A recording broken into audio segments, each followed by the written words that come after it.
You seem more willing, interested, and I must say, maybe more conservative than I thought you were. I am so not political, you can't even believe it. I think the backbone of America is the family unit. We started seeing the highest levels of anxiety, depression, and loneliness in young people since records were kept. They don't want to talk about slavery. We have to learn from our mistakes. So let me see if I understand, crazy. because there's a bunch of so if I hear you correctly, I expect you to share that with your listeners when I do. you have my promise, sir. And you have my promise, I'll send it to you. Dr. Phil, are you a conservative? That smells like logic to me. You must be a conservative. Hey fam, welcome and welcome back to One and Done. Dr. Phil's back on that red pilling tour and he is with Dave Pakman today. Now Dave Pakman is a Biden lover, adorer, admirer, champion, a lefty and extremely left on some issues. His favorite song is Kumbaya and he loves to hold hands while he's singing it.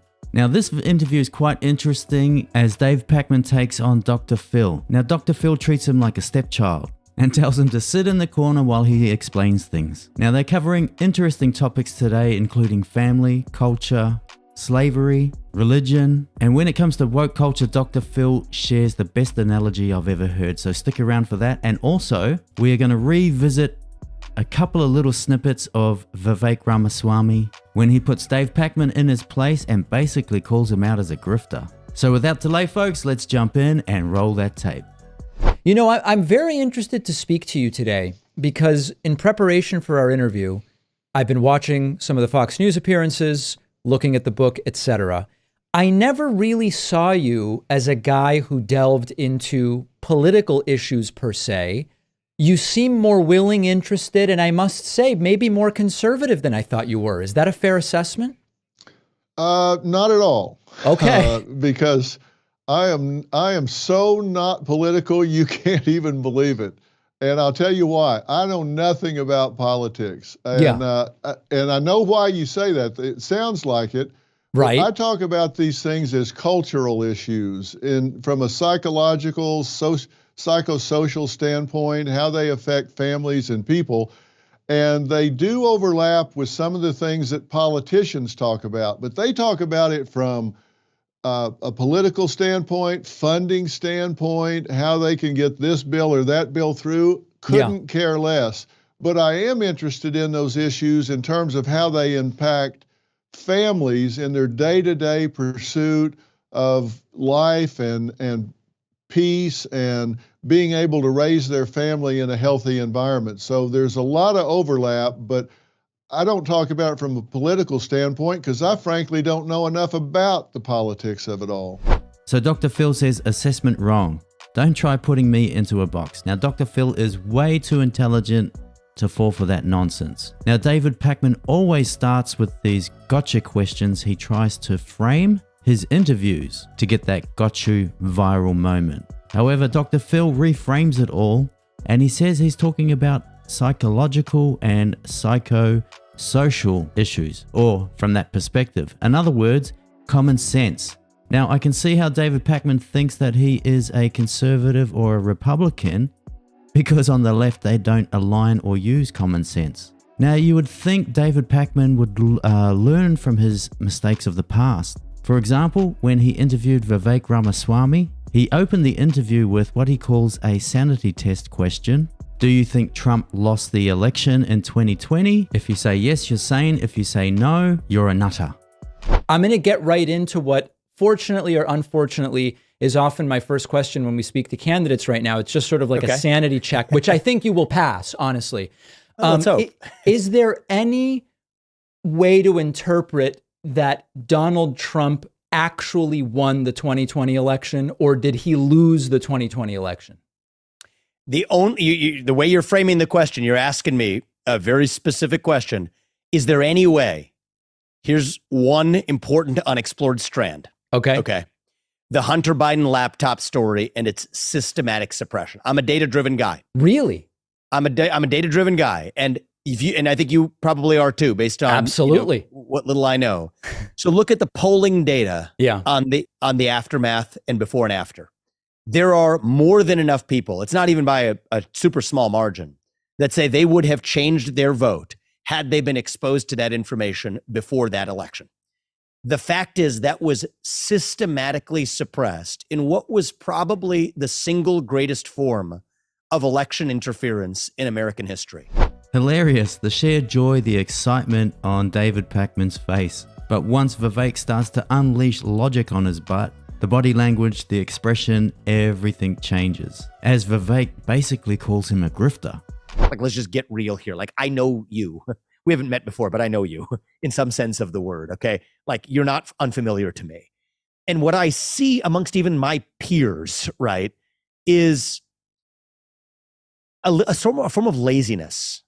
I think I'm saying this out of respect and not an attack, in a constructive way. I saw a little bit of it in the start of this conversation, right? Where you're going to be able to smoke out a version of that which can be caricatured, but these are our fellow citizens.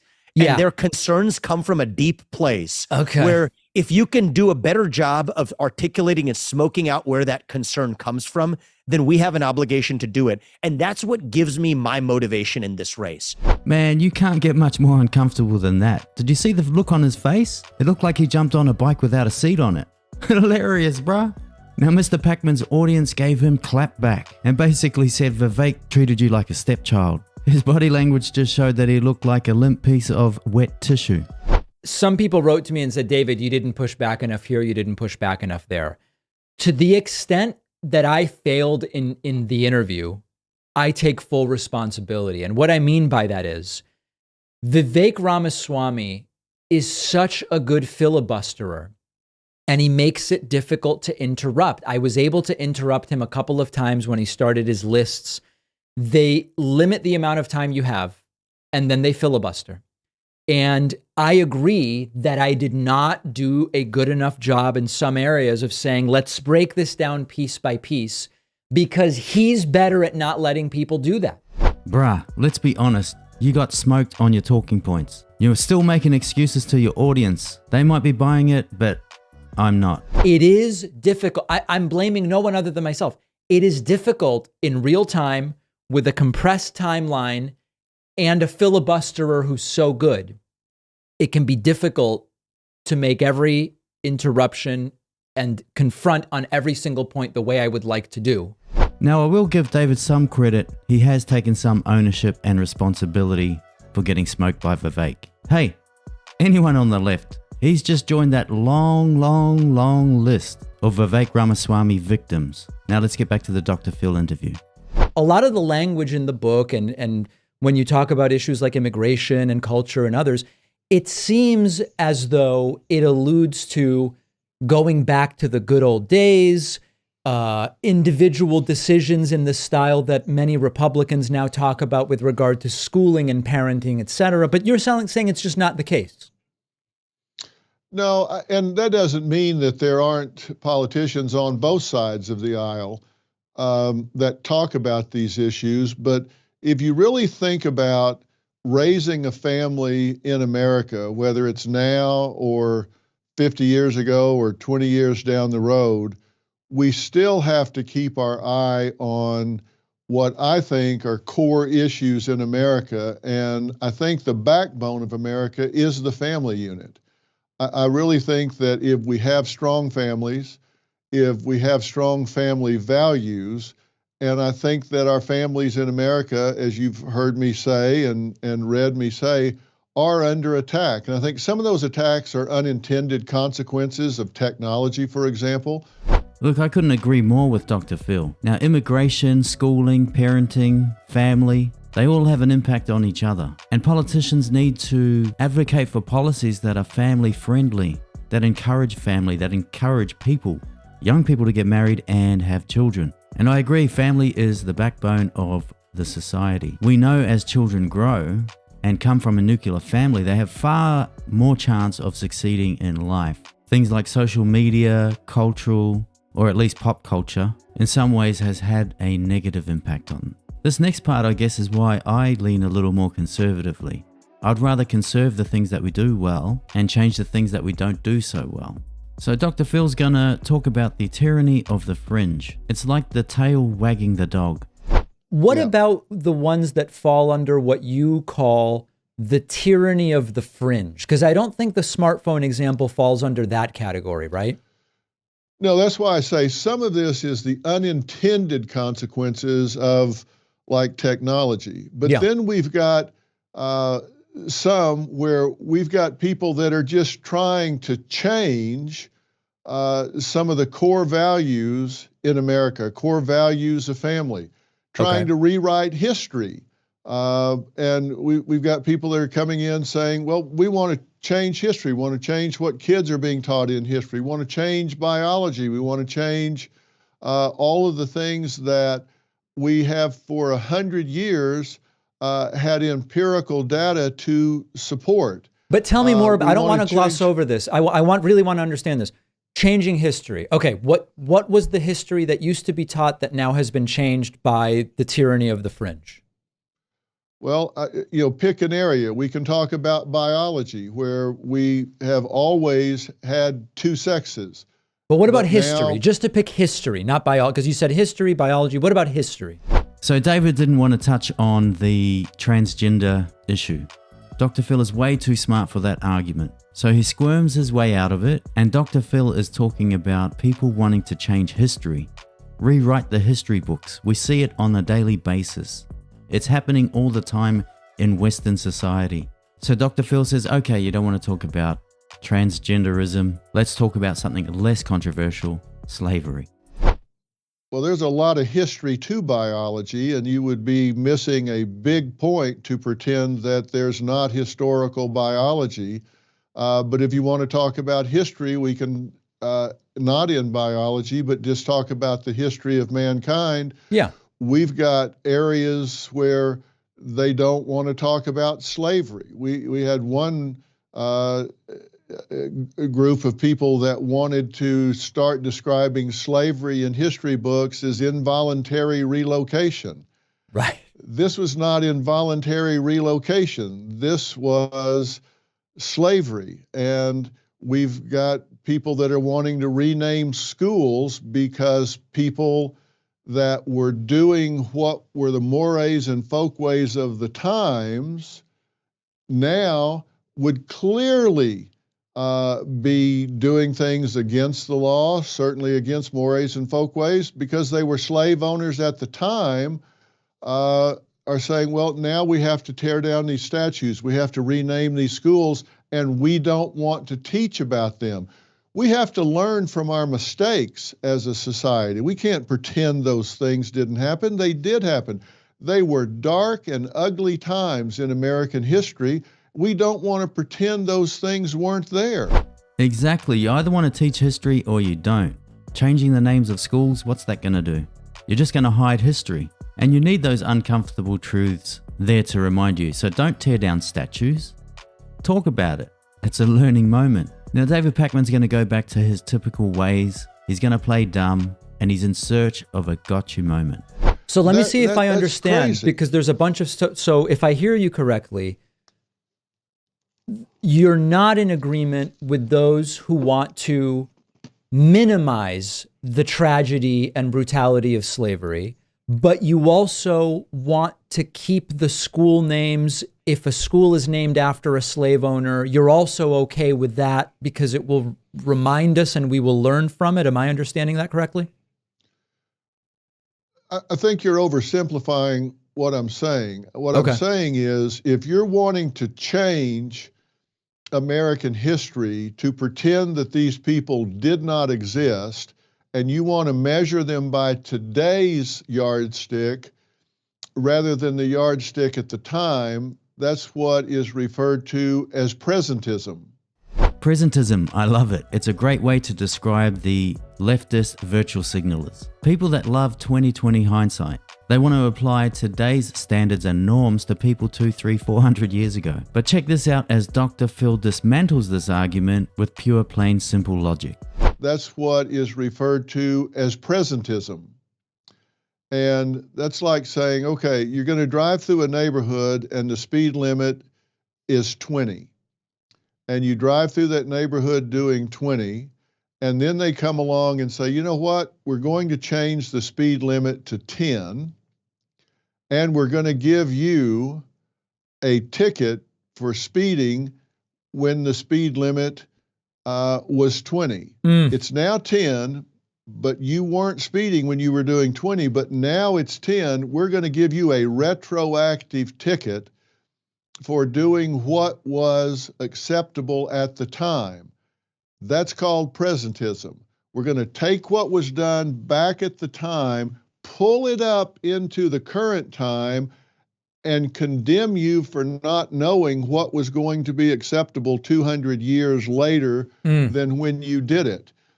And I think that is really narcissistic and arrogant and rewriting history instead of letting people learn from the mistakes that were made in America and that we need to learn from so we don't make those mistakes again.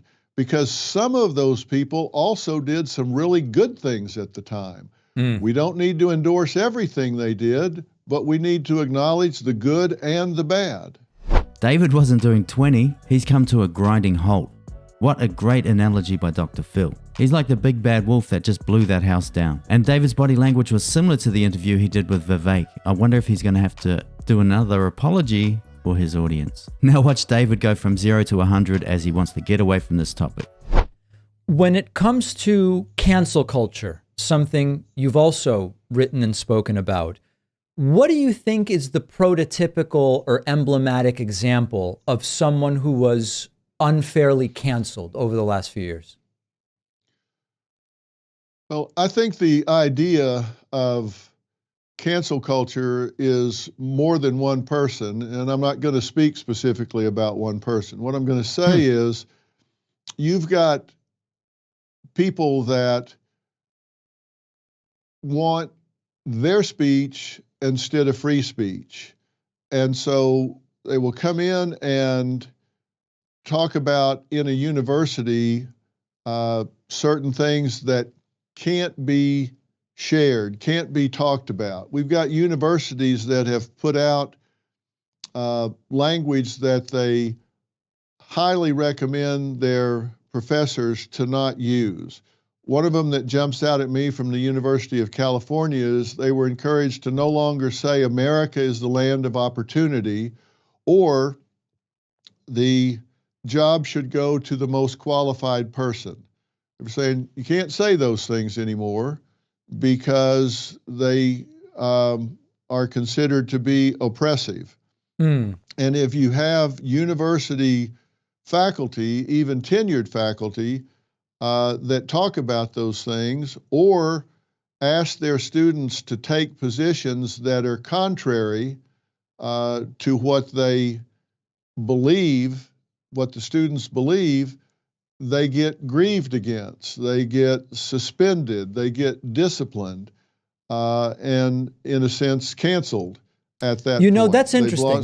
Let me weigh in on that a little bit because that's very interesting. You can't say America is the land of opportunity? How unpatriotic is that? These people should be locked up and throw away the key, indoctrinating young people with this mindset. No wonder they hate the country so much. And meritocracy is racist? So they don't want anyone to be high achievers. They want everyone to be bottom dwellers. They want you at the starting line of the oppression Olympics, and along the way collect your ribbon for being mediocre and a loser. Now watch David come back with some disingenuous pushback. In preparation for the interview, I looked at the academic setting because a lot of times when we talk about cancellation, we talk about, a comedian who said or did something and then for a while they didn't have shows or something like that, Louis C.K., for example, etc. I looked for the revocation of tenure for professors in a lot of these schools that you talk about or allude to.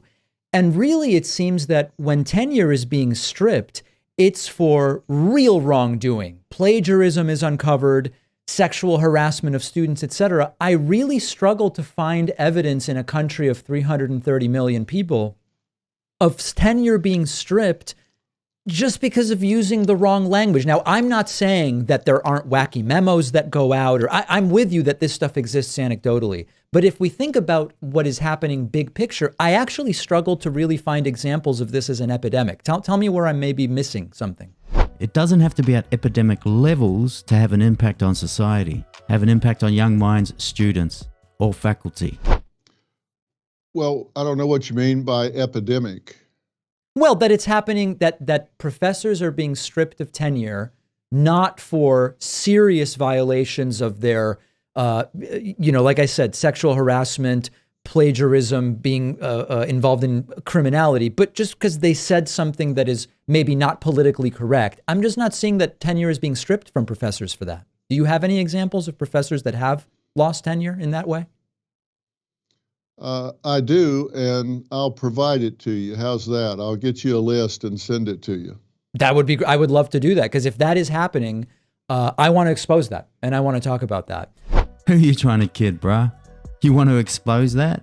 I don't think so. Now, David Pakman is an atheist, and he's looking for an opportunity to put religion down. Do you agree that a decline in religiosity is a problem in the United States, or is that not a concern to you? It is a concern to me. I think we've seen church membership drop below the 50% mark for the first time in our country's history. And I think that that's a problem for a variety of reasons. And one of them being that that's one of the times that families tend to spend quality time together. It's time that they put their phones down. It's time that they usually got together and would go do something as a unit and focus on values that were constructive to the family.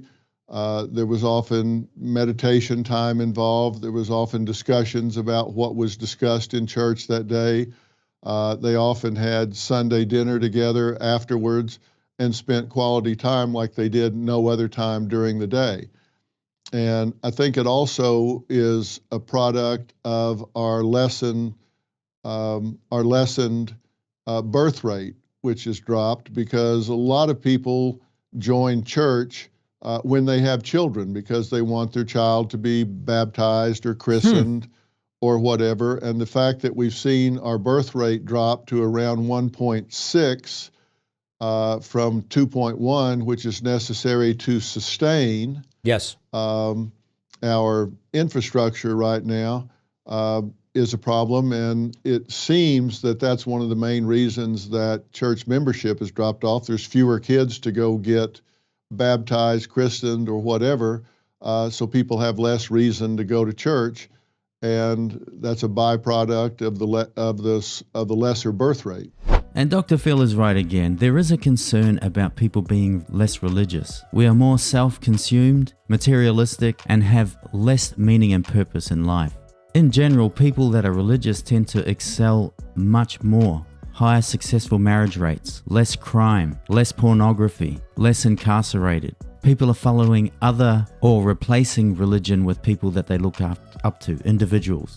Whether it's Cardi B, LGBTQ, Kim Kardashian, Jay-Z. And young kids these days, they don't fear anybody or anything. They don't fear their parents, they don't fear their teachers, they don't fear the law, they don't fear God. And if you had God in your life and you have religion in your life, you've got the book to always come back to, and that doesn't change or flip-flop. Now, I don't necessarily believe that you have to go to church to have a spiritual connection with God, but God does provide purpose and meaning and guidance. And as I said before, the outcomes are much better. I really appreciate your time and insights, and being totally transparent, having never spoken to you before.